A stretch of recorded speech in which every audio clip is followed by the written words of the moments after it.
ਸਤਿ ਸ੍ਰੀ ਅਕਾਲ ਪਿਆਰੇ ਦੋਸਤੋ, LGD TV ਤੇ ਤੁਹਾਡਾ ਸਵਾਗਤ ਹੈ। ਮੈਂ ਪ੍ਰੋਫੈਸਰ ਜਸਵੀਰ ਸਿੰਘ ਤੇ ਆਪਾਂ ਪੰਜਾਬੀ ਸਾਹਿਤ ਦੇ ਆਦਿਕਾਲ ਸੰਬੰਧੀ ਬਹੁਤ ਸਾਰੇ ਲੈਕਚਰ ਜਿਹੜੇ ਨੇ ਉਹ ਹੁਣ ਤੱਕ ਵੇਖ ਸੁਣ ਤੇ ਸਮਝ ਚੁੱਕੇ ਹਾਂ। ਤੇ ਅੱਜ ਕਿਉਂਕਿ ਆਪਾਂ ਭਗਤੀ ਜਿਹੜੇ ਭਗਤ ਕਵੀ ਨੇ, ਭਗਤੀ ਲਹਿਰ ਤੇ ਭਗਤ ਕਵੀਆਂ ਬਾਰੇ ਹੁਣ ਚਰਚਾ ਚੱਲ ਰਹੀ ਆ, ਜਿਹਦੇ ਵਿੱਚ ਆਪਾਂ ਭਗਤੀ ਲਹਿਰ ਦਾ ਆਗਾਜ਼ ਕਿੱਥੋਂ ਹੋਇਆ, ਕਿਹੜੇ ਇਹਦੇ ਮੋਢੀ ਨੇ, ਇਹਨਾਂ ਬਾਰੇ ਗੱਲ ਆਪਾਂ ਕਰ ਚੁੱਕੇ ਹਾਂ। ਤੇ ਹੁਣ ਤੱਕ ਆਪਾਂ ਭਗਤ ਰਾਮਾਨੰਦ ਜੀ, ਭਗਤ ਜੈਦੇਵ ਜੀ, ਭਗਤ ਨਾਮਦੇਵ ਜੀ, ਇਹਨਾਂ ਬਾਬਤ ਵਿਚਾਰ ਆਪਣੀ ਹੋ ਚੁੱਕੀ ਆ। ਜਦੋਂ ਆਪਾਂ ਭਗਤ ਨਾਮਦੇਵ ਜੀ ਦੀ ਗੱਲ ਕੀਤੀ ਸੀ ਪਿਛਲੇ ਲੈਕਚਰ ਦੇ ਵਿੱਚ, ਤਾਂ ਵਾਰਕਰੀ ਸੰਪਰਦਾਇ ਦਾ ਉਹਨਾਂ ਦਾ ਜਿਹੜਾ ਪੰਥ ਵਾ ਇਹਦਾ ਜ਼ਿਕਰ ਕੀਤਾ ਸੀ। ਥੋੜੀ ਜੀ ਗੱਲ ਆਪਾਂ ਉਹ ਜੋੜਾਂਗੇ ਤਾਂ ਕਿ ਆਪਣੀ ਕੜੀ ਜੁੜ ਜਾਵੇ, ਠੀਕ ਹੈ ਜੀ। ਉਸ ਤੋਂ ਬਾਅਦ ਆਪਾਂ ਅੱਜ ਭਗਤ ਤ੍ਰਿਲੋਚਨ ਜੀ ਬਾਰੇ ਗੱਲ ਕਰਨੀ ਆ ਤੇ ਭਗਤ ਸਧਨਾ ਜੀ, ਭਗਤ ਬੇਣੀ ਜੀ ਬਾਰੇ ਵੀ ਆਪਾਂ ਇਸ ਲੈਕਚਰ ਵਿੱਚ ਵਿਚਾਰ ਕਰਾਂਗੇ, ਠੀਕ ਹੈ ਜੀ। ਤੁਸੀਂ ਨਾਲੋਂ ਨਾਲ ਨੋਟ ਕਰਦੇ ਜਾਇਓ, ਆਪਣੇ ਡਾਊਟ ਸੈਸ਼ਨ ਵਿੱਚ ਕਲੀਅਰ ਕਰ ਲਿਓ। ਹੁਣ ਆਪਣੇ ਕੋਲ ਬਹੁਤ ਹੀ ਸੁਭਾਗਾ ਸਮਾਂ ਆ। ਤੇ ਦੋਸਤੋ, ਵਾਰਕਰੀ ਸੰਪਰਦਾਇ ਦਾ ਨਾਮ ਦੋ ਸ਼ਬਦਾਂ ਦੇ ਮੇਲ ਤੋਂ ਬਣਿਆ ਆ, ਵਾਰੀ ਅਤੇ ਕਰੀ ਤੋਂ, ਠੀਕ ਹੈ ਜੀ। ਵਾਰੀ ਦਾ ਅਰਥ ਹੁੰਦਾ ਹੈ ਯਾਤਰਾ ਤੇ ਕਰੀ ਦਾ ਅਰਥ ਹੁੰਦਾ ਹੈ ਕਰਨ ਵਾਲਾ। ਯਾਤਰਾ ਕਰਨ ਵਾਲਾ, ਵਾਰ ਕਰੀ ਮਤਲਬ ਯਾਤਰਾ ਕਰਨ ਵਾਲਾ, ਠੀਕ ਹੈ ਜੀ, ਕਲੀਅਰ ਹੈ। ਤੇ ਇਸ ਲਈ ਵਾਰ ਕਰੀ ਦਾ ਅਰਥ ਹੈ ਯਾਤਰਾ ਕਰਨ ਵਾਲਾ। ਇਹ ਤੁਸੀਂ ਨੋਟ ਕਰ ਲਓ, ਨੋਟ ਕਰਕੇ ਅੱਗੇ ਨੋਟ ਕਰੋ ਕਿ ਧਾਰਮਿਕ ਦ੍ਰਿਸ਼ਟੀ ਤੋਂ ਮਹਾਰਾਸ਼ਟਰ ਵਿੱਚ ਉਸ ਨੂੰ ਵਾਰਕਰੀ ਕਹਿੰਦੇ ਹਨ, ਜੋ ਪੰਢਰਪੁਰ ਵਿੱਚ ਸਥਿਤ ਸ਼੍ਰੀ ਬੀਠਲ ਦੀ ਮੂਰਤੀ ਦਾ ਉਪਾਸ਼ਕ ਹੈ, ਠੀਕ ਹੈ ਜੀ। ਭਗਤ ਨਾਮਦੇਵ ਜੀ ਦੀ ਬਾਣੀ ਵਿੱਚ 18 ਵਾਰ ਬੀਠਲ ਸ਼ਬਦ ਦੀ ਵਰਤੋਂ ਹੋਈ ਹੈ ਨਾ। ਤੇ ਉਹ ਬੀਠਲ ਨੂੰ ਮੰਨਦੇ ਸੀ ਜਦੋਂ ਸਰਗੁਣ ਭਗਤੀ ਵਿੱਚ ਉਹਨਾਂ ਦੀ ਜੋ ਭਗਤੀ ਕਰਦੇ ਸੀਗੇ, ਜਦੋਂ ਉਹ ਉਸ ਪਾਸੇ ਆਰਾਧਨਾ ਕਰਦੇ ਸੀਗੇ। ਉਸ ਤੋਂ ਬਾਅਦ ਆਪਣੇ ਗੁਰੂ ਵਿਸੋਬਾ ਖੇਚਰ ਜੀ ਦੀ ਜਦੋਂ ਉਹ ਭਗਤੀ ਦੇ ਵਿੱਚ ਆਉਂਦੇ ਨੇ, ਉਹਨਾਂ ਦੇ ਸ਼ਾਗਿਰਦ ਬਣਦੇ ਨੇ, ਗਿਆਨੇਸ਼ਵਰ ਦੀ ਸੰਗਤ ਦੇ ਵਿੱਚ ਆਉਂਦੇ ਨੇ, ਤਾਂ ਉਹ ਨਿਰਗੁਣ ਅਗੋਚਰ ਅਪਹੁੰਚ ਪਰਮਾਤਮਾ ਦੇ ਨਾਲ ਜੁੜ ਜਾਂਦੇ ਆ ਤੇ ਸਰਗੁਣ ਭਗਤੀ ਤੋਂ ਪਾਸਾ ਵੱਟ ਲੈਂਦੇ ਆ। ਅਤੇ ਇਹ ਜਿਹੜੇ ਹਾੜ ਤੇ ਕੱਤਕ ਏਕਾਦਸ਼ੀ ਨੂੰ ਨੇਮ ਨਾਲ ਪੰਢਰਪੁਰ ਦੀ ਯਾਤਰਾ ਸਮੇਂ ਮੂਰਤੀ ਦੇ ਦਰਸ਼ਨ ਕਰਦਾ ਹੈ। ਇੰਜ ਇਸ ਯਾਤਰਾ ਨੂੰ ਵਾਰੀ ਕਹਿਣ ਤੇ ਇਸ ਯਾਤਰਾ ਨੂੰ ਕਰਨ ਵਾਲਿਆਂ ਨੂੰ ਵਾਰਕਰੀ ਕਹਿਣ ਦੇ ਕਾਰਨ ਹੀ ਇਸ ਸੰਪਰਦਾਇ ਦਾ ਨਾਂ ਵਾਰਕਰੀ ਪੈ ਗਿਆ ਸੀ। ਗਿਆਨੇਸ਼ਵਰ ਜੀ ਇਸ ਸੰਪਰਦਾਇ ਦੇ ਮੁੱਖ ਜਿਹੜੇ ਕਰਤਾ ਹੋਏ ਨੇ, ਉਹ ਇਸ ਨਾਲ ਜ਼ਿਆਦਾ ਜੁੜੇ ਹੋਏ ਸੀ। ਪਰ ਭਗਤ ਨਾਮਦੇਵ ਜੀ ਜਿਹੜੇ ਨੇ ਉਹ ਬਾਅਦ ਵਿੱਚ, ਕਿਉਂਕਿ ਉਹਨਾਂ ਦੀ ਬਾਣੀ ਗੁਰੂ ਗ੍ਰੰਥ ਸਾਹਿਬ ਵਿੱਚ ਦਰਜ ਆ ਤੇ ਗੁਰੂ ਗ੍ਰੰਥ ਸਾਹਿਬ ਦਾ ਜੋ ਪਰਮਾਤਮਾ ਵਿੱਚ ਭੇਦ ਆ, ਉਹ ਨਿਰਗੁਣ ਭਗਤੀ ਨੂੰ ਜ਼ਿਆਦਾ ਤਰਜੀਹ ਦਿੰਦੇ ਆ, ਠੀਕ ਹੈ ਜੀ। ਇਹ ਗੱਲ ਆਪਣੀ ਹੁਣ ਕਲੀਅਰ ਹੋ ਗਈ ਆ। ਤੇ ਪਹਿਲਾਂ ਬੀਠਲ ਦੇ ਭਗਤ ਮੰਨੇ ਜਾਂਦੇ ਸੀ ਭਗਤ ਨਾਮਦੇਵ ਜੀ। ਉਹਨਾਂ ਨੇ ਇਸੇ ਕਰਕੇ ਪ੍ਰਮਾਤਮਾ ਦੇ ਵਾਸਤੇ ਬੀਠਲ ਸ਼ਬਦ ਦੀ ਵਰਤੋਂ ਕੀਤੀ ਆ, ਨਾ ਕਿ ਕਿਸੇ ਦੇਵੀ ਦੇਵਤੇ ਸੰਬੰਧੀ। ਅੱਜ ਆਪਾਂ ਭਗਤ ਤ੍ਰਿਲੋਚਨ ਜੀ ਦੀ ਗੱਲ ਕਰਨੀ ਆ। ਭਗਤ ਤ੍ਰਿਲੋਚਨ ਜੀ ਵੀ ਬੜੇ ਅਹਿਮ ਸ਼੍ਰੋਮਣੀ ਸਾਡੇ ਕੋਲ ਭਗਤ ਨੇ, ਜਿਨ੍ਹਾਂ ਦੀ ਬਾਣੀ ਗੁਰੂ ਗ੍ਰੰਥ ਸਾਹਿਬ ਵਿੱਚ ਦਰਜ ਆ। ਤੁਸੀਂ ਨਾਲੋਂ ਨਾਲ ਨੋਟ ਕਰਦੇ ਜਾਇਓ। ਭਗਤ ਤ੍ਰਿਲੋਚਨ ਜੀ ਦਾ ਜਿਹੜਾ ਜਨਮ ਆ ਉਹ 1268 ਈਸਵੀ ਨੂੰ, ਮਤਲਬ ਕਿ 1325 ਬਿਕਰਮੀ ਸੰਮਤ ਨੂੰ ਹੋਇਆ, ਠੀਕ ਹੈ ਜੀ। ਹੁਣ ਤੁਹਾਨੂੰ ਭਾਵੇਂ ਕੋਈ ਬਿਕਰਮੀ ਸੰਮਤ ਪੁੱਛ ਲਵੇ ਜਾਂ ਫਿਰ ਈਸਵੀ ਪੁੱਛ ਲਵੇ ਤਾਂ ਤੁਸੀਂ ਦੱਸ ਸਕਦੇ ਹੋ। 57 ਸਾਲ ਦਾ ਡਿਫਰੈਂਸ ਜਿਹੜਾ ਆ ਉਹ ਤੁਸੀਂ ਕੱਢਣਾ ਹੁੰਦਾ ਆ। ਤੇ ਜਨਮ ਸਥਾਨ ਇਹਨਾਂ ਦਾ ਸੀਗਾ ਜੀ ਬਾਰਸੀ, ਜ਼ਿਲ੍ਹਾ ਸ਼ੋਲਾਪੁਰ, ਮਹਾਰਾਸ਼ਟਰ ਦੇ ਵਿੱਚ ਇਹਨਾਂ ਦਾ ਜਨਮ ਹੋਇਆ ਸੀ। ਮਹਾਰਾਸ਼ਟਰ ਦੀ ਧਰਤੀ ਦੇ ਉੱਤੇ ਬਾਰਸੀ ਜਿਹੜਾ ਪਿੰਡ ਸੀਗਾ। ਤੇ ਮਾਤਾ ਪਿਤਾ ਬਾਰੇ ਬਹੁਤੀ ਜਾਣਕਾਰੀ ਨਹੀਂ ਮਿਲਦੀ, ਸਰਚ ਕੀਤਿਆਂ ਵੀ ਤੇ ਭਾਲ ਕੀਤਿਆਂ ਵੀ। ਇਹਨਾਂ ਦੀ ਪਤਨੀ ਦਾ ਨਾਮ ਕਈ ਥਾਵਾਂ 'ਤੇ ਜ਼ਿਕਰ ਆਉਂਦਾ ਆ, ਅਨੰਤਾ ਇਹਨਾਂ ਦੀ ਪਤਨੀ ਦਾ ਨਾਮ ਸੀਗਾ। ਸੰਤਾਨ ਨਹੀਂ ਸੀ। ਤੇ ਇਹਨਾਂ ਦੇ ਸਮਕਾਲੀ ਸੰਤ ਜਿਹੜੇ ਨੇ, ਫਕੀਰ ਜਿਹੜੇ ਭਗਤ ਕਵੀ ਹੋਏ ਨੇ, ਉਹ ਨੇ ਜੀ ਭਗਤ ਨਾਮਦੇਵ ਜੀ। ਭਗਤ ਨਾਮਦੇਵ ਜੀ ਦੇ ਨਾਲ ਇਹ ਅਕਸਰ ਵਿਚਾਰ ਚਰਚਾ ਕਰਦੇ ਰਹਿੰਦੇ ਸੀ। ਜੇ ਤੁਸੀਂ ਪਿਛਲੇ ਲੈਕਚਰ ਨੂੰ ਝਾਤ ਵਿੱਚ ਰੱਖੋ ਆਪਣੇ, ਤਾਂ 1270 ਈਸਵੀ ਨੂੰ ਭਗਤ ਨਾਮਦੇਵ ਜੀ ਦਾ ਜਨਮ ਹੋਇਆ ਸੀ। ਤੇ ਜੇ ਆਪਾਂ ਸੰਮਤ ਦੇ ਵਿੱਚ ਵੇਖੀਏ ਤਾਂ 1327 ਸੰਮਤ ਨੂੰ ਭਗਤ ਨਾਮਦੇਵ ਜੀ ਦਾ ਜਨਮ ਜਿਹੜਾ ਆ ਉਹ ਹੋਇਆ ਸੀ।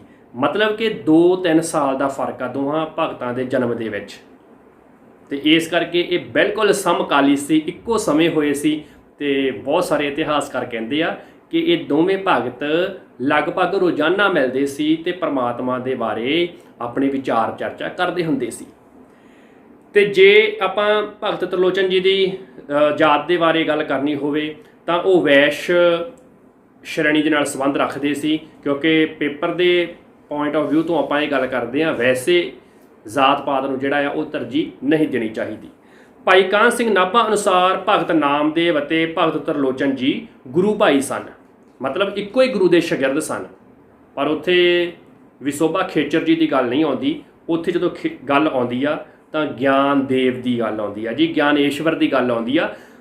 ਗਿਆਨੇਸ਼ਵਰ ਜੀ ਜਿਹੜੇ ਨੇ ਉਹ ਭਗਤ ਨਾਮਦੇਵ ਜੀ ਤੋਂ 5 ਸਾਲ ਛੋਟੇ ਸੀ। ਭਾਈ ਕਾਹਨ ਸਿੰਘ ਨਾਭਾ ਜੀ ਜਿਹੜੇ ਨੇ ਉਹ ਕਹਿੰਦੇ ਨੇ ਕਿ ਭਗਤ ਤਰਲੋਚਨ ਜੀ ਤੇ ਭਗਤ ਨਾਮਦੇਵ ਜੀ ਜਿਹੜੇ ਨੇ ਉਹ ਗੁਰੂ ਭਾਈ ਨੇ। ਇਹ ਤੁਸੀਂ ਉਹਨਾਂ ਦਾ ਕਥਨ ਜਿਹੜਾ ਹੈ ਨੋਟ ਕਰ ਲਿਓ, ਕਿਉਂਕਿ ਹਵਾਲੇ ਸਹਿਤ ਆਪਾਂ ਗੱਲ ਕਰ ਰਹੇ ਹਾਂ। ਭਗਤ ਤਰਲੋਚਨ ਜੀ ਜਿਹੜੇ ਸੀਗੇ ਉਹ ਆਤਮਦਰਸ਼ੀ ਅਤੇ ਪ੍ਰਭੂ ਵਿਸ਼ਵਾਸੀ ਭਗਤ ਸੀਗੇ, ਇਹ ਉਹਨਾਂ ਦੀ ਖਾਸੀਅਤ ਸੀਗੀ। ਤੇ ਭਗਤ ਤਰਲੋਚਨ ਜੀ ਦੰਪਤੀ ਸਾਧੂ ਸੇਵਾ, ਭਗਤ ਤਰਲੋਚਨ ਜੀ ਤੇ ਉਹਨਾਂ ਦੀ ਪਤਨੀ, ਮਤਲਬ ਦੰਪਤੀ ਮਤਲਬ ਦੋਨੇ ਜੋੜੇ, ਦੋਨੇ ਜੀ ਸਾਧੂ ਸੇਵਾ 'ਚ ਹੀ ਵਿਸ਼ਵਾਸ ਰੱਖਦੇ, ਭਾਵ ਗ੍ਰਹਿਸਥੀ ਸੰਤ ਜਿਹੜੇ ਨੇ ਭਗਤ ਤਰਲੋਚਨ ਜੀ ਹੋਏ ਨੇ। ਗ੍ਰਹਿਸਥ ਜੀਵਨ ਦੇ ਵਿੱਚ ਰਹਿ ਕੇ ਉਹਨਾਂ ਨੇ ਆਪਣੀ ਭਗਤੀ ਕੀਤੀ ਸੀਗੀ। ਠੀਕ ਹੈ ਜੀ, ਕੋਈ ਡਾਊਟ ਤਾਂ ਨਹੀਂ। ਚਲੋ ਫਿਰ ਮੈਕਾਲਿਫ ਜਿਹੜੇ ਨੇ ਵੱਡੇ ਵਿਦਵਾਨ ਹੋਏ ਨੇ, ਕਿਉਂਕਿ ਇਹਨਾਂ ਨੇ ਇਤਿਹਾਸ ਦੇ ਵਿੱਚ ਪੰਜਾਬੀ ਸਾਹਿਤ ਦੇ ਇਤਿਹਾਸ ਬਾਰੇ ਬਹੁਤ ਕੁਝ ਲਿਖਿਆ ਆ। ਮੈਕਾਲਿਫ ਅਨੁਸਾਰ ਭਗਤ ਤਰਲੋਚਨ ਦਾ ਜਨਮ ਜਿਹੜਾ ਆ ਉਹ 1267 ਈਸਵੀ ਵਿੱਚ 1267 ਈਸਵੀ ਵਿੱਚ ਗੁਜਰਾਤ ਵਿਖੇ ਹੋਇਆ। ਪਰ ਇਹ ਬਹੁਤਾ ਯਥਾਰਥਕ ਨਹੀਂ ਮੰਨਿਆ ਜਾਂਦਾ, ਸੱਚ ਦੇ ਨੇੜੇ ਨਹੀਂ ਜਾਣਿਆ ਜਾਂਦਾ। ਠੀਕ ਹੈ ਜੀ, ਇਹ ਮੈਕਾਲਿਫ ਦੀ ਧਾਰਨਾ ਸੀ। ਤੇ ਕਿਉਂਕਿ ਉਹ ਪੰਜਾਬ ਨਾਲ ਉਹਦਾ ਬਹੁਤਾ ਸਿੱਧਾ ਸੰਬੰਧ ਨਹੀਂ ਸੀ, ਉਹਨੇ ਜੋ ਸੁਣਿਆ ਸੀ ਉਹ ਲਿਖ ਰਿਹਾ ਸੀ, ਇਸ ਕਰਕੇ ਬਹੁਤ ਸਾਰੀਆਂ ਗੱਲਾਂ ਵਿੱਚ ਮੈਕਾਲਿਫ ਟਪਲਾ ਖਾ ਜਾਂਦਾ ਆ। ਭਗਤਮਾਲਾ ਨਾਮਕ ਕਿਤਾਬ ਦੇ ਅਨੁਸਾਰ ਜੇ ਆਪਾਂ ਹਵਾਲਾ ਵੇਖੀਏ ਤਾਂ ਭਗਤ ਤਰਲੋਚਨ ਦਾ ਇੱਕ ਪੁੱਤਰ ਸੀਗਾ ਜੋ ਛੇਤੀ ਹੀ ਚਲਾਣਾ ਕਰ ਗਿਆ ਸੀ, ਤੇ ਬਿਰਧ ਉਮਰ 'ਚ ਉਹਨਾਂ ਦੀ ਸੇਵਾ ਕਰਨ ਵਾਲਾ ਕੋਈ ਵੀ ਨਹੀਂ ਸਹਾਰਾ ਰਿਹਾ ਸੀ ਭਗਤ ਤਰਲੋਚਨ ਜੀ ਦੇ ਤੇ ਉਹਨਾਂ ਦੀ ਪਤਨੀ ਦਾ। ਮੰਨਿਆ ਜਾਂਦਾ ਕਿ ਭਗਤ ਤਰਲੋਚਨ ਤੇ ਉਹਨਾਂ ਦੀ ਪਤਨੀ ਨੇ ਆਪਣਾ ਅੰਤਮ ਸਮਾਂ ਜਿਹੜਾ ਆ, ਅੰਤਮ ਜੀਵਨ ਜਿਹੜਾ ਆ ਉਹ ਪਾਰਸਪੁਰ ਵਿਖੇ ਗੁਜ਼ਾਰਿਆ ਸੀਗਾ, ਇਹ ਮੰਨਿਆ ਜਾਂਦਾ ਆ। ਇਹ ਧਾਰਨਾ ਬਣੀ ਹੋਈ ਆ।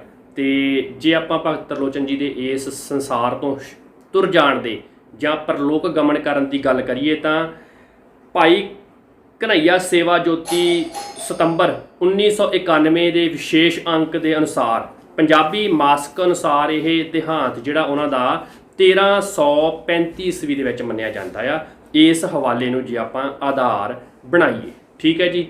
ਤੇ ਭਗਤ ਤਰਲੋਚਨ ਜੀ ਦੀ ਭਾਸ਼ਾ ਤੇ ਮਰਾਠੀ ਦਾ ਬਹੁਤ ਪ੍ਰਭਾਵ ਜਿਹੜਾ ਆ ਉਹ ਵੇਖਣ ਨੂੰ ਮਿਲਦਾ। ਪ੍ਰਤੱਖ ਤੌਰ ਤੇ ਉਹਨਾਂ ਦੀ ਭਾਸ਼ਾ 'ਚ ਮਰਾਠੀ ਭਾਸ਼ਾ ਜਿਹੜੀ ਆ ਉਹ ਵਰਤੀ ਗਈ ਆ। ਠੀਕ ਹੈ ਜੀ। ਭਗਤ ਤਰਲੋਚਨ ਸਾਧੂਆਂ ਪ੍ਰਤੀ ਬਹੁਤ ਸ਼ਰਧਾ ਅਤੇ ਸਤਿਕਾਰ ਦੀ ਭਾਵਨਾ ਰੱਖਦੇ ਸੀਗੇ ਤੇ ਉਹਨਾਂ ਦੀ ਸੇਵਾ ਜਿਹੜੀ ਆ ਬੜੀ ਸ਼ਰਧਾ ਭਾਵਨਾ ਦੇ ਨਾਲ ਕਰਿਆ ਕਰਦੇ ਸੀਗੇ। ਬਹੁਤ ਸਾਰੀਆਂ ਕਥਾਵਾਂ ਬਣੀਆਂ ਹੋਈਆਂ ਨੇ, ਆਪਾਂ ਫੁਟਕਲ ਵੀਡੀਓ, ਫੁਟਕਲ ਲੈਕਚਰਾਂ ਦੇ ਵਿੱਚ ਉਹਨਾਂ ਦੀ ਗੱਲ ਕਰ ਲਵਾਂਗੇ, ਕਿਉਂਕਿ ਉਹ ਤੁਹਾਡੇ ਸਿਲੇਬਸ ਦਾ ਹਿੱਸਾ ਨਹੀਂ ਹੈਗੀਆਂ। ਪਰ ਇਹ ਗੱਲਾਂ ਤੁਹਾਡੇ ਸਿਲੇਬਸ ਦੇ ਵਿੱਚ ਹੈਗੀਆਂ ਨੇ, ਤੁਹਾਨੂੰ ਪੇਪਰ ਦੇ ਵਿੱਚ ਪੁੱਛਿਆ ਜਾ ਸਕਦਾ ਆ। ਜੇ ਆਪਾਂ ਬਾਣੀ ਦੀ ਗੱਲ ਕਰੀਏ ਭਗਤ ਤਰਲੋਚਨ ਜੀ ਦੀ, ਤਾਂ ਗੁਰੂ ਗ੍ਰੰਥ ਸਾਹਿਬ ਵਿੱਚ ਉਹਨਾਂ ਦੇ 4 ਸ਼ਬਦ ਮਿਲਦੇ ਆ। 4 ਸ਼ਬਦ, 3 ਰਾਗਾਂ ਦੇ ਵਿੱਚ ਇਹ 4 ਸ਼ਬਦ ਨੇ। 4 ਸ਼ਬਦ ਆ, 3 ਰਾਗਾਂ ਵਿੱਚ ਦਰਜ ਆ। ਸ੍ਰੀ ਰਾਗ ਵਿੱਚ 1 ਸ਼ਬਦ ਆ। ਜੇ ਆਪਾਂ ਅੰਗ ਨੰਬਰ ਨੋਟ ਕਰਨਾ ਹੋਵੇ ਤਾਂ 92 ਦੇ ਉੱਤੇ ਆ। ਗੁਜਰੀ ਰਾਗ ਦੇ ਵਿੱਚ 2 ਸ਼ਬਦ ਆ, ਅੰਗ ਨੰਬਰ 525 26 ਦੇ ਉੱਤੇ। ਤੇ ਧਨਾਸਰੀ ਰਾਗ ਦੇ ਵਿੱਚ 1 ਸ਼ਬਦ ਆ, ਅੰਗ 695 ਦੇ ਉੱਤੇ। ਠੀਕ ਹੈ ਜੀ। ਇਹ ਤੁਸੀਂ ਖਿਆਲ ਨਾਲ ਨੋਟ ਕਰ ਲਵੋ, ਤੁਹਾਡੇ ਗਿਆਨ ਦੇ ਵਾਸਤੇ, ਤੁਹਾਡੇ ਜਾਣਕਾਰੀ ਵਾਸਤੇ ਇਹ ਤੁਹਾਨੂੰ ਪਤਾ ਹੋਣਾ ਚਾਹੀਦਾ ਆ। ਠੀਕ ਹੈ ਜੀ, ਕਿਉਂਕਿ ਇਹ ਸਾਡੀ ਆਪਣੀ ਜ਼ਿੰਦਗੀ ਦਾ ਹਿੱਸਾ ਵੀ ਆ। ਸਾਡੇ ਆਪਣੇ ਪੰਜਾਬ ਦੇ ਭਗਤ ਨੇ, ਪੰਜਾਬ ਦੇ ਮਤਲਬ ਪੰਜਾਬੀਅਤ ਦੇ। ਜੇ ਤੁਸੀਂ ਕਿਤੇ ਵੀ ਬੈਠੇ ਹੋਵੋਗੇ ਤਾਂ ਤੁਹਾਡੇ ਅੰਦਰ ਪੰਜਾਬੀਅਤ ਧੜਕਦੀ ਆ, ਤੇ ਸਾਨੂੰ ਆਪਣੇ ਗੁਰੂਆਂ, ਪੀਰਾਂ, ਫਕੀਰਾਂ, ਭਗਤਾਂ ਦੇ ਉੱਤੇ ਮਾਣ ਹੋਣਾ ਚਾਹੀਦਾ ਆ। ਭਗਤ ਕਬੀਰ ਅਤੇ ਭਾਈ ਗੁਰਦਾਸ ਜੀ ਨੇ ਭਗਤ ਨਾਮਦੇਵ ਅਤੇ ਭਗਤ ਤਰਲੋਚਨ ਜੀ ਦੀ ਵਾਰਤਾਲਾਪ ਬਾਰੇ ਚਰਚਾ ਕੀਤੀ ਆ ਆਪਣੀਆਂ ਰਚਨਾਵਾਂ ਦੇ ਵਿੱਚ। ਤੇ ਉਹ ਚਰਚਾ ਨੂੰ ਜਦੋਂ ਆਪਾਂ ਘੋਖਦੇ ਆ ਤਾਂ ਭਗਤ ਕਬੀਰ ਜੀ ਲਿਖਦੇ ਆ, ਨਾਮਾ ਮਾਇਆ ਮੋਹਿਆ ਕਹੇ ਤਰਲੋਚਨ ਮੀਤ, ਕਹੇ ਸ਼ੀਪੋ ਸ਼ਾਹਿਲੈ ਰਾਮ ਨਾ ਲਾਗੋ ਚੀਤ। ਠੀਕ ਹੈ ਜੀ। ਤੇ ਅੱਗੋਂ ਉਹ ਫਿਰ ਸੰਬੋਧਨੀ ਸ਼ੈਲੀ ਵਿੱਚ ਲਿਖਦੇ ਨੇ ਕਿ ਨਾਮਾ ਕਹੇ ਤਰਲੋਚਨਾ ਮੁਖ ਤੇ ਰਾਮ ਸਮਾਲ, ਹਾਥ ਪਾਓ ਕਰ ਕਾਮ ਸਭ ਚੀਤ ਨਿਰੰਜਨ ਨਾਲ। ਇਹ ਜਵਾਬ ਜਿਹੜਾ ਆ ਇਹ ਨਾਮਾ ਭਗਤ ਨਾਮਦੇਵ ਜੀ ਤਰਲੋਚਨ ਜੀ ਨੂੰ ਦਿੰਦੇ ਨੇ। ਇਸੇ ਤਰ੍ਹਾਂ ਹੀ ਭਾਈ ਗੁਰਦਾਸ ਜੀ ਆਪਣੀਆਂ ਵਾਰਾਂ ਦੇ ਵਿੱਚ 10ਵੀਂ ਵਾਰ ਦੇ ਵਿੱਚ ਲਿਖਦੇ ਆ ਕਿ ਦਰਸ਼ਨ ਵੇਖਣ ਨਾਮਦੇਵ ਭਲਕੇ ਉੱਠ ਤਰਲੋਚਨ ਆਵੇ, ਭਗਤ ਕਰਨ ਮਿਲ ਦੋਏ ਜਣੇ ਨਾਮ ਦਿਓ ਹਰ ਚਲਿਤ ਸੁਣਾਵੇ। ਤੇ ਇਸ ਤਰ੍ਹਾਂ ਭਗਤ ਨਾਮਦੇਵ ਜੀ ਦਾ ਜ਼ਿਕਰ ਜਿਹੜਾ ਆ ਇਸ ਬਾਣੀ ਦੇ ਵਿੱਚ ਮਿਲਦਾ ਆ। ਭਾਈ ਗੁਰਦਾਸ ਜੀ ਨੇ ਵੀ ਜ਼ਿਕਰ ਕੀਤਾ ਆ ਤੇ ਸੰਤ ਕਬੀਰ ਜੀ ਨੇ ਵੀ ਉਹਨਾਂ ਦਾ ਜ਼ਿਕਰ ਜਿਹੜਾ ਆ ਬਾਖੂਬੀ ਕੀਤਾ ਆ। ਠੀਕ ਹੈ ਜੀ। ਸਮਕਾਲੀਆਂ ਬਾਰੇ ਅਸੀਂ ਜਾਣ ਲਿਆ ਤੇ ਨਾਲ ਨਾਲ ਅਸੀਂ ਉਹਨਾਂ ਦੇ ਜੀਵਨ ਬਾਰੇ ਤੇ ਬਾਣੀ ਬਾਰੇ ਵੀ ਜਾਣ ਲਿਆ। ਜੋ ਇਹ 4 ਸ਼ਬਦ ਨੇ ਇਹ ਆਪਾਂ ਰਣਜੀਤ ਦੀ ਆਵਾਜ਼ ਵਿੱਚ ਹੁਣ ਸੁਣਾਂਗੇ।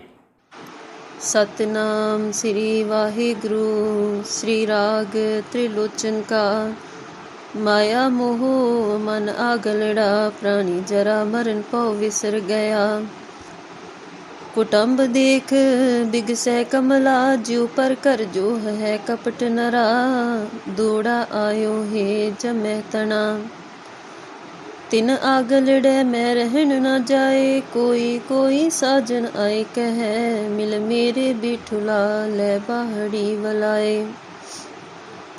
मिल मेरे रामैया मैं लेहे चढ़ाए रहाओ, अनिक अनिक भोग राज बिसरे, प्राणी संसार सागर पे अमर पया, माया मूठा चेतस नाही, जन्म गवायो आलसिया, बिखम कोर पंथ चालना, प्राणी रव सस तह न प्रवेशं, माया मोह तब बिसर गया ता तजियले संसारं, आज मेरे मन प्रगट पया है, पेखियले धर्म राओ, तह कर दल करन महाबली, तिन आगलड़े मैं रहन ना जाए, जे को मोपदेश करते है तावन तृण रतड़ा नारायणा, ऐ जी तू आपे सब किछ जानदा, बदत त्रिलोचन रामैया। सतनाम श्री वाहिगुरु गुजरी श्री त्रिलोचन जियो के पदे कर पहला एक ओंकार, सतगुर प्रसाद अंतरमल निर्मल नहीं, कि ना बाहर पेख उदासी, हृदय कमल कट ब्रह्म न चीना, काहे पया सन्यासी, पर में भूली रे जय चंदा, नहीं नहीं चीनिया परमानंदा रहाओ, घर घर काया पिंड बधाया, खिंथा मुंदा माया, भूम मसान की पसम लगाई, गुर बिन तत ना पाया, काई जपोरे काई तपोरे, काई बलोवो पानी, लख 84 जिन उपाई, सो सिमरो निर्बाणी, काए कमंडल कापड़ियारे, 68 काए फिराही, बदत त्रिलोचन सुन रे प्राणी, कण बिन गाओ के पाही गुजरी, अंत काल जो लक्ष्मी सिमरै, ऐसी चिंता में जे मरै, सर्प जोन वल वल अवतरै, अरी बाई गोबिंद नाम मत बिसरै रहाओ, अंत काल जो स्त्री सिमरै, ऐसी चिंता में जे मरै, बेसवा जोन वल वल अवतरै, अंत काल जो लड़के सिमरै, ऐसी चिंता में जे मरै, सूकर जोन वल वल अवतरै, अंत काल जो मंदिर सिमरै, ऐसी चिंता में जे मरै, प्रेत जोन वल वल अवतरै, अंत काल नारायण सिमरै, ऐसी चिंता में जे मरै, बदत त्रिलोचन ते नर मुक्ता, पीतंबर वाके हृदय बसै, ਸਤਨਾਮ ਸ੍ਰੀ ਵਾਹਿਗੁਰੂ ਵਾਹਿਗੁਰੂ ਸਾਹਿਬ ਜੀਓ। ਤਨਾਸਰੀ ਬਾਣੀ ਭਗਤਾਂ ਕੀ ਤ੍ਰਿਲੋਚਨ, ਇੱਕ ਓੰਕਾਰ ਸਤਿਗੁਰ ਪ੍ਰਸਾਦ। ਨਾਰਾਇਣ ਨਿੰਦਸ ਕਾਇ ਭੂਲੀ ਗਵਾਰੀ, ਦੁਕ੍ਰਿਤ ਸੁਕ੍ਰਿਤ ਥਾਰੋ ਕਰਮਰੀ ਰਹਾਉ। ਸ਼ੰਕਰਾ ਮਸਤਕ ਬਸਤਾ ਸੁਰਸਰੀ ਇਸਨਾਨ ਰੇ, ਕੁਲ ਜਨਮ ਦੇ ਮਿਲਿਓ ਸਾਰਗ ਪਾਨ ਰੇ। ਕਰਮ ਕਰ ਕਲੰਕ ਮਫੀਟ ਸਰੀ, ਵਿਸ਼ਵ ਕਾ ਦੀਪਕ ਸੁਆਮੀ ਤਾਚੇ ਰੇ। ਸਵਾਰਥੀ ਪੰਖੀ ਰਾਏ ਗਰੁੜ ਤਾਚੇ, ਬਾਦਵਾ ਕਰਮ ਕਰ ਅਰੁਣ ਪਿੰਗੁਲਾਰੀ। ਅਨਿਕ ਪਾਤਿਕ ਹਰਤਾ ਤ੍ਰਿਪਵਨ ਨਾਥਰੀ, ਤੀਰਥ ਤੀਰਥ ਬ੍ਰਹਮਤਾ ਲਹਿ ਨਾ ਪਾਰਰੀ। ਕਰਮ ਕਰ ਕਪਾਲ ਮਫੀਟ ਸਰੀ, ਅੰਮ੍ਰਿਤ ਸਸਿਯ ਤੇਨ ਲక్ష్ਮੀ। ਕਲਪਤਰ ਸਿਖਰ ਸੁਨਾਗਰ ਨਦੀ ਚੇ ਨਾਥੰ, ਕਰਮ ਕਰ ਖਾਕ ਮਫੀਟ ਸਰੀ। ਦਾਦੀ ਲੈ ਲੰਕਾ ਗੜ ਉਪਾੜੀ ਲੈ, ਰਾਵਣ ਬਣ ਸਲ ਬਿਸਲ ਆਣ ਤੋਖੀ ਲੈ ਹਰੀ।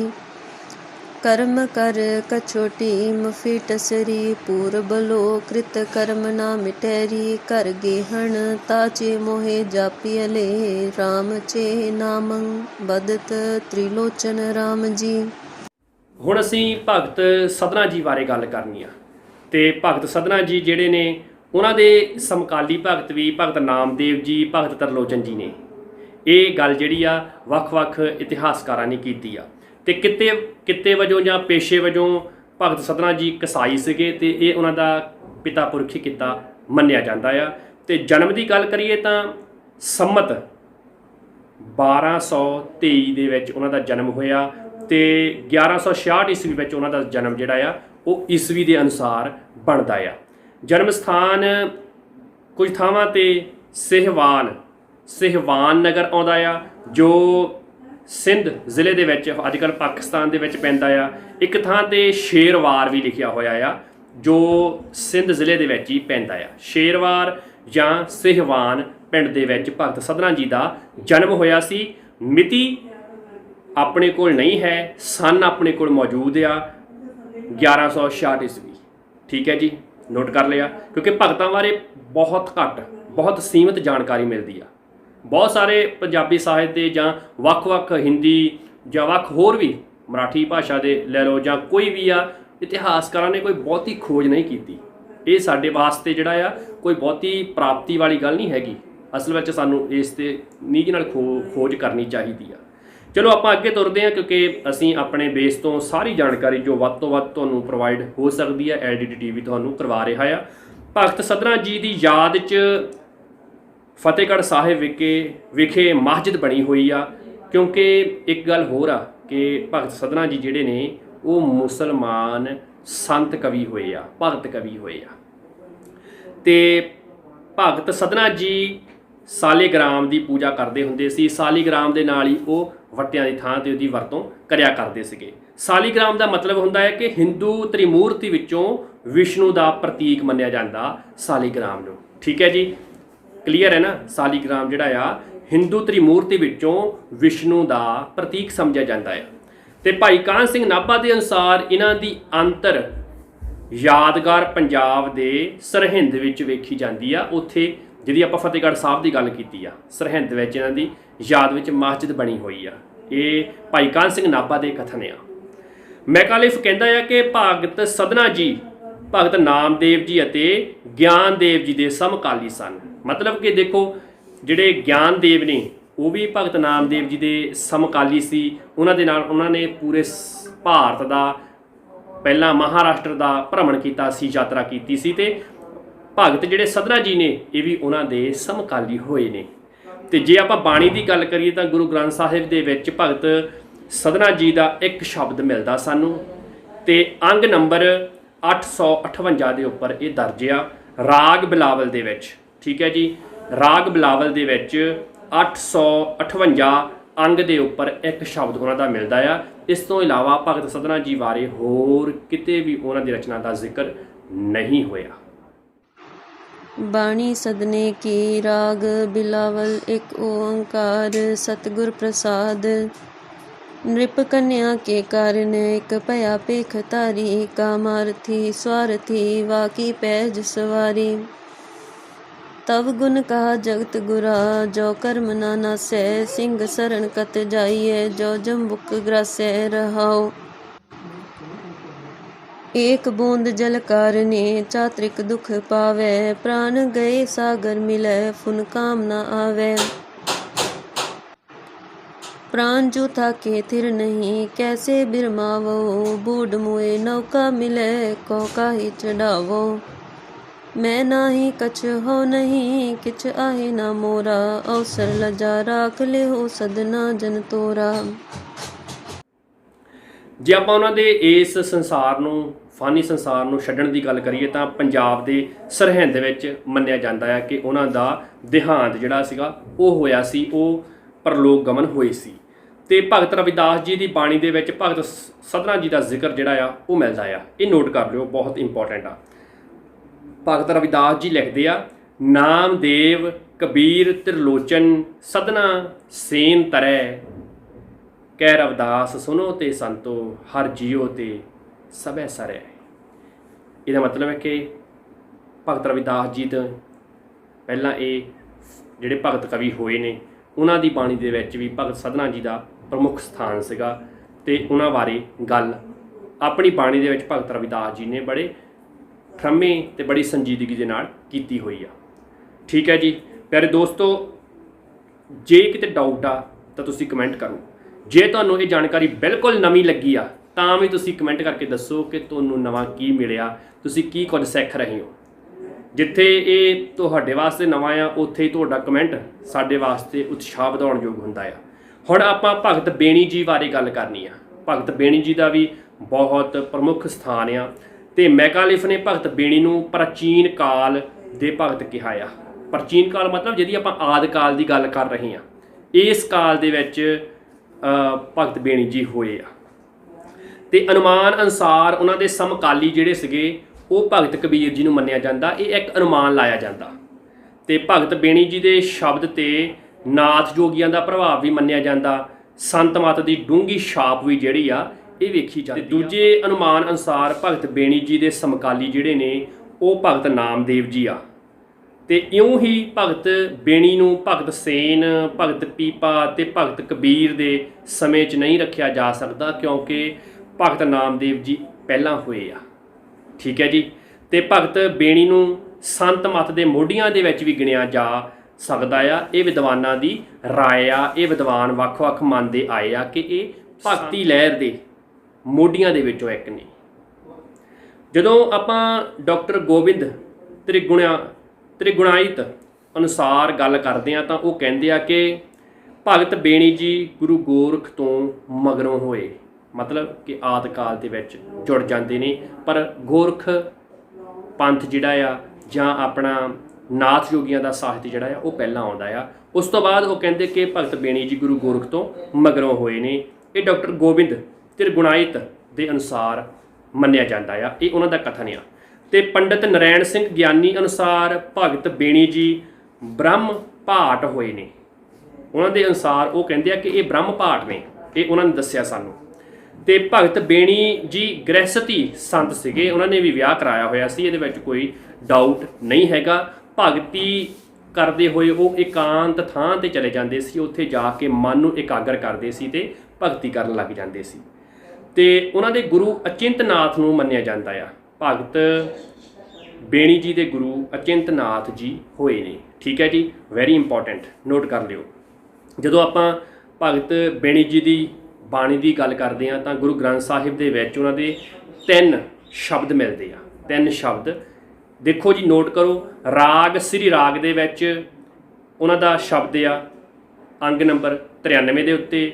ਦੂਜਾ ਰਾਗ ਰਾਮਕਲੀ ਦੇ ਵਿੱਚ ਅੰਗ ਨੰਬਰ 974 ਦੇ ਉੱਪਰ ਉਹਨਾਂ ਦਾ ਇੱਕ ਸ਼ਬਦ ਆ। ਤੇ ਤੀਜਾ ਸ਼ਬਦ ਰਾਗ ਪ੍ਰਭਾਤੀ 'ਚ ਅੰਗ 1351 ਦੇ ਉੱਤੇ ਉਹਨਾਂ ਦਾ ਸ਼ਬਦ ਦਰਜ ਆ। ਜਦੋਂ ਗੁਰੂ ਅਰਜਨ ਦੇਵ ਜੀ ਨੇ ਗੁਰੂ ਗ੍ਰੰਥ ਸਾਹਿਬ ਦੀ ਸੰਪਾਦਨਾ ਕੀਤੀ ਸੀ ਤਾਂ ਸ਼ਾਮਲ ਕੀਤੇ ਸੀ।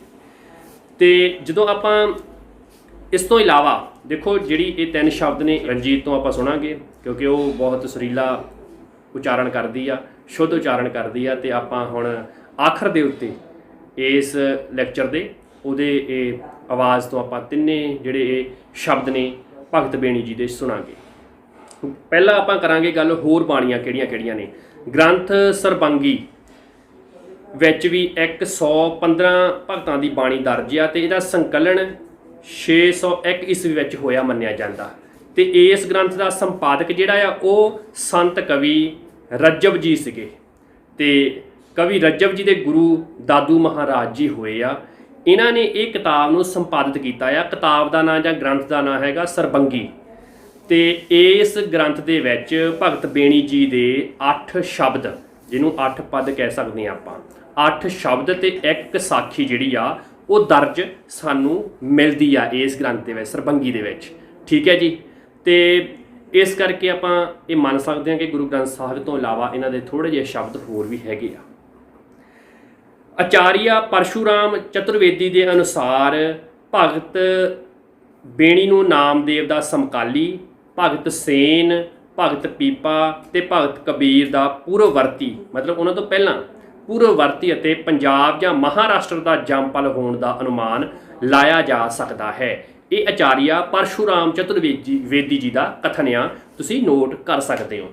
ਤੇ ਗੁਰੂ ਅਰਜਨ ਦੇਵ ਜੀ ਨੇ ਆਦਿ ਗ੍ਰੰਥ ਦੇ ਵਿੱਚ ਅੰਗ ਨੰਬਰ 1192 ਦੇ ਉੱਤੇ ਭਗਤ ਬੇਣੀ ਜੀ ਦਾ ਜ਼ਿਕਰ ਕੀਤਾ ਆ ਆਪਣੀ ਰਚਨਾ ਦੇ ਵਿੱਚ। ਉਹ ਲਿਖਦੇ ਆ, ਨੋਟ ਕਰਿਓ ਜੀ, ਬੇਣੀ ਕੋ ਗੁਰ ਕੀਓ ਪ੍ਰਗਾਸ, ਰੇ ਮਨ ਤੂੰ ਪੀ ਹੋ ਹੈ ਦਾਸ।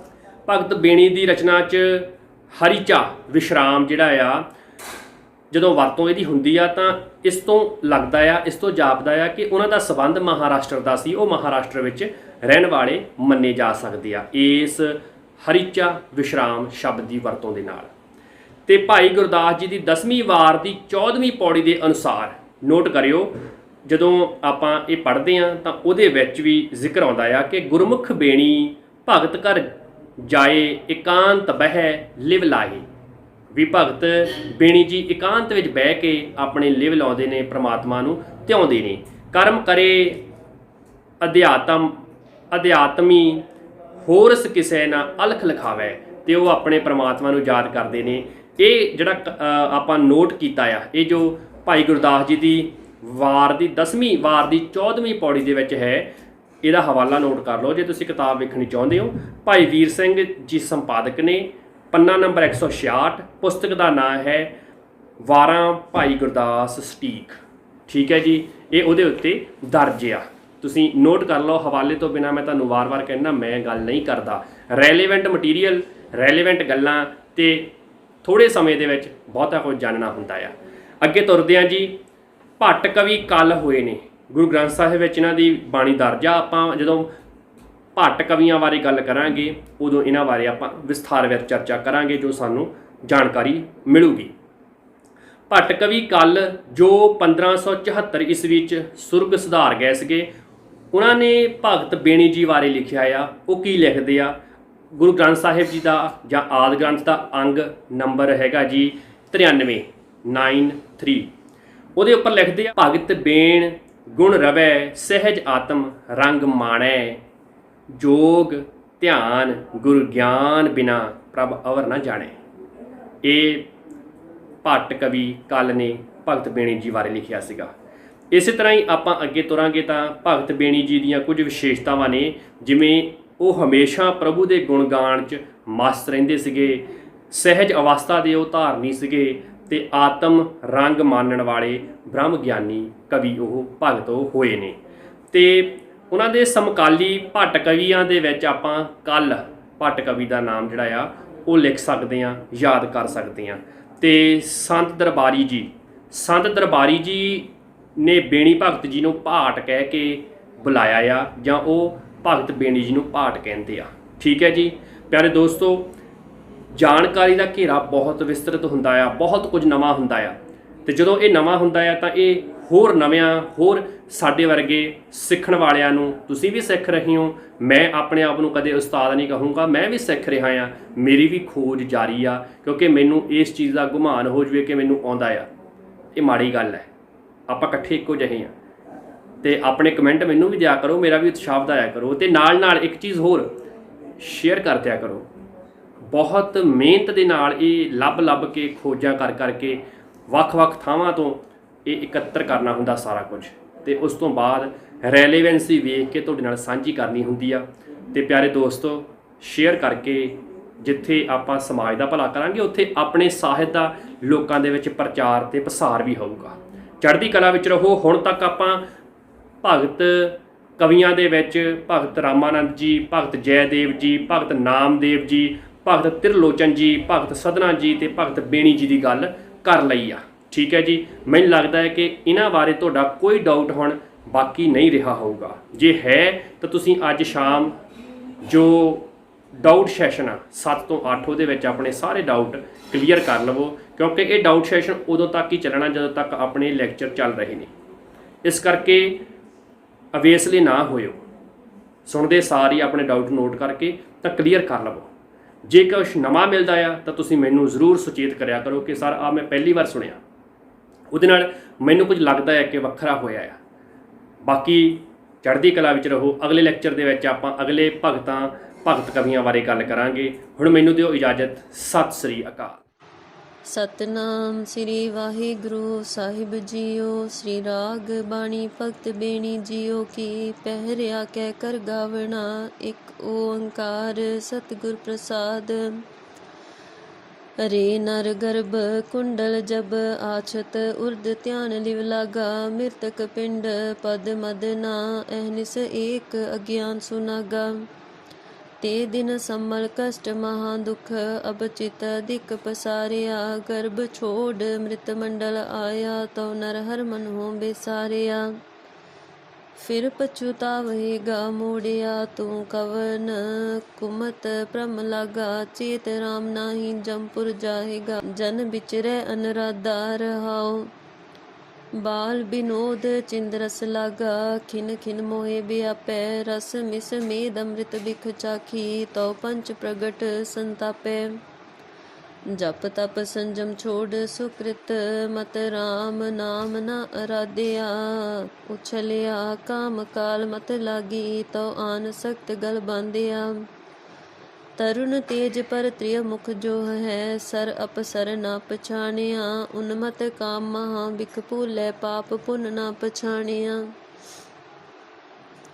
ਸੁਤ ਸੰਪਤ ਦੇਖ ਇਹੋ ਮਨ ਗਰਬਿਆ ਰਾਮ ਹਿਰਦੈ ਤੇ ਖੋਇਆ। ਅਵਰ ਮਰਤ ਮਾਇਆ ਮਨ ਤੋਲੇ ਤਉ ਪਗ ਮੁਖ ਜਨਮ ਵੇ ਗੋਇਆ। ਪੁੰਡਰ ਕੇਸ ਕੁਸਮ ਤੇ ਤੌਲੇ ਸਪਤ ਪਾਤਾਲ ਕੀ ਬਾਣੀ। ਲੋਚਨ ਸ਼ਰਮੈ ਬੁੱਧ ਬਲ ਨਾਠੀ ਤਾ ਕਾਮ ਪਵਸ ਮਾਦਾਣੀ। ਤਾਤੇ ਬਿਖੈ ਪਈ ਮਤ ਪਾਵਸ ਕਾਇਆ ਕਮਲ ਕੁਮਲਾਣਾ। ਅਵਗਤ ਬਾਣ ਛੋੜ ਮ੍ਰਿਤ ਮੰਡਲ ਤਉ ਪਾਛੈ ਪਛੁਤਾਣਾ। ਨਿਕੁਟੀ ਦੇਹ ਦੇਖ ਤੁਨ ਉਪਜੈ ਮਾਨ ਕਰਤ ਨਹੀਂ ਬੂਝੈ। ਲਾਲਚ ਕਰੈ ਜੀਵਨ ਪਦ ਕਾਰਨ ਲੋਚਨ ਕਛੂ ਨਾ ਸੂਝੈ। ਥਾਕਾ ਤੇ ਜੋੜਿਆ ਮਨ ਪੰਖੀ ਕਰ ਆਂਗਨ ਨਾ ਸੁਖਾਈ। ਬੇਣੀ ਕਹਿ ਸੁਨੋ ਰੇ ਭਗਤੋ ਮਰਨ ਮੁਕਤ ਕਿਨ ਪਾਈ। ਸਤਨਾਮ ਸ੍ਰੀ ਵਾਹਿਗੁਰੂ ਸਾਹਿਬ ਜੀਓ। ਰਾਮ ਕਲੀ ਬਾਣੀ ਬੇਣੀ ਜੀਓ ਕੀ। ਇੱਕ ਓੰਕਾਰ ਸਤਿਗੁਰ ਪ੍ਰਸਾਦ। ਈੜਾ ਪਿੰਗੁਲਾ ਔਰ ਸੁਖ ਮਨਾ ਤੀਨ ਵਸੈ ਇਕ ਠਾਈ। ਬੇਣੀ ਸੰਗਮ ਤਹਿ ਪੇ ਰਾਗ ਮਨ ਮਜਨ ਕਰੇ ਤੇ ਥਾਈ। ਸੰਤੋ ਤਾ ਨਿਰੰਜਨ ਰਾਮ ਹੈ ਗੁਰ ਗਮ ਚੀਨੈ ਬਿਰਲਾ ਕੋਏ। ਤਾ ਨਿਰੰਜਨ ਰਮਈਆ ਹੋਏ ਰਹਾਉ। ਦੇਵ ਸਥਾਨੈ ਕਿਆ ਨਿਸ਼ਾਨੀ ਤੈ ਬਾਜੇ ਸ਼ਬਦ ਅਨਾਹਦ ਬਾਣੀ। ਤੈ ਚੰਦ ਨ ਸੂਰਜ ਪੌਣ ਨ ਪਾਣੀ ਸਾਖੀ ਜਾਗੀ ਗੁਰਮੁਖ ਜਾਣੀ। ਉਪਜੈ ਗਿਆਨ ਦੁਰਮਤ ਛੀਜੈ ਅੰਮ੍ਰਿਤ ਰਸ ਗਗਨ ਅੰਤਰ ਪੀਜੈ। ਏਕ ਏਸ ਕਲਾ ਜੋ ਜਾਣੈ ਪਿਓ ਪੇਟੈ ਤਾਸ ਪਰਮ ਗੁਰ ਦਿਓ। ਦਸਮ ਦੁਆਰਾ ਅਗਮਾ ਪਾਰਾ ਪਰਮ ਪੁਰਖ ਕੀ ਕਾਟੀ। ਉਪਰ ਹਾਟ ਹਾਟ ਪਰ ਆਲਾ ਆਲੇ ਭੀਤਰ ਥਾਤੀ। ਜਾਗਤ ਰਹਿ ਸੁ ਕਬੂ ਨ ਸੋਵੈ ਤੀਨ ਤੇ ਲੋਕ ਸਮਾਧ ਪਲੋਵੈ। ਬੀਜ ਮੰਤਰ ਲੈ ਹਿਰਦੈ ਰਹੈ ਮਨੁਆ ਉਲਟ ਸੁਨ ਮੈਂ ਗਹਿ। जागत रह न अलिया पाखै, पाचो इंद्री बस कर राखै। गुर की साखी राखै चीत, मन तन अर्पै कृष्ण प्रीत। कर पल्लव शाखा बिचारे, अपना जन्म न जुए हारे। असुर नदी का बंदे मूल, पश्चिम फिर चढ़ावे सूर। अजर जरै सो निचर चरै, जगन्नाथ स्यो गोष्ठ करै। चौमुख दीवा जोत दुआर, पलू अनंत मूल विचकार। सर्ब कला ले आपे रहै, मन मानक रत्ना महगु है। सर्ब कला ले आपे रहै, मन मानक रत्ना महगु है। मस्तक पद्म दुआले मणि, माहे निरंजन त्रिभुवन धनी। पंच शब्द निर्मायल बाजे, टुलके चवर शंख कन गाजे। दल मल दे तो गुरमुख ज्ञान, बेणी जाचे तेरा नाम। प्रभाती भगत बेणी जी की, एक ओंकार सतगुर प्रसाद। तन चंदन मस्तक पाती, हृद अंतर कर तलकाती। ठग दिष्ट बगा लिव लागा, देख बैसनो प्राण मुख भागा। कल भगवत बंद चिरामं, क्रूर दिष्ट रता निस्बादं रहाओ। नित प्रति स्नान शरीरं, दुए धोते कर्म मुख खीरं। हृदय छुरी संध्यानी, पर दर्भ हिरण की बानी। सिल पूजस चक्र गणेशं, निस जागस भगत प्रवेशं। पग नाचस चित्त अकर्मं, ए लंपट नाच धर्मं।